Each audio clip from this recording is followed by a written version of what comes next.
Situé entre le désert et les montagnes, vivait un jeune berger nommé Salim. Chaque jour, il emmenait ses moutons loin des habitations, là où le silence était profond et le ciel immense. Salim était un garçon simple, mais son cœur était rempli de questions. Un jour, il se demanda « Où est Allah ? Comment le reconnaître alors que je ne le vois pas ?» Ce soir-là, assis sur un rocher, il observa le soleil disparaître lentement derrière l'horizon. Le ciel se colora d'orange, puis de pourpre, puis d'un bleu profond parsemé d'étoiles. Le vent se leva, doux et précis, comme s'il obéissait à un ordre invisible.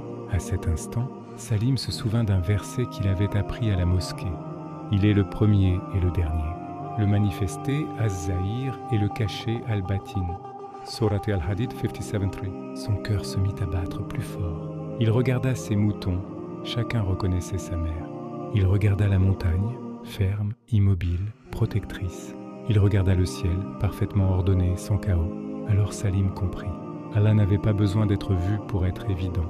Il était Az-Zahir, manifesté dans chaque détail, chaque loi, chaque harmonie. Le berger leva les mains et dit doucement « Oh Allah, tu es Az-Zahir. Tes signes sont plus clairs que mes propres yeux.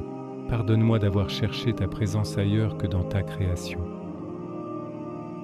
Moi à tous. À partir de ce jour, Salim ne se sentit plus jamais seul. Dans le chant des oiseaux, il voyait Az-Zahir. Dans la pluie qui tombait au bon moment, il voyait Az-Zahir.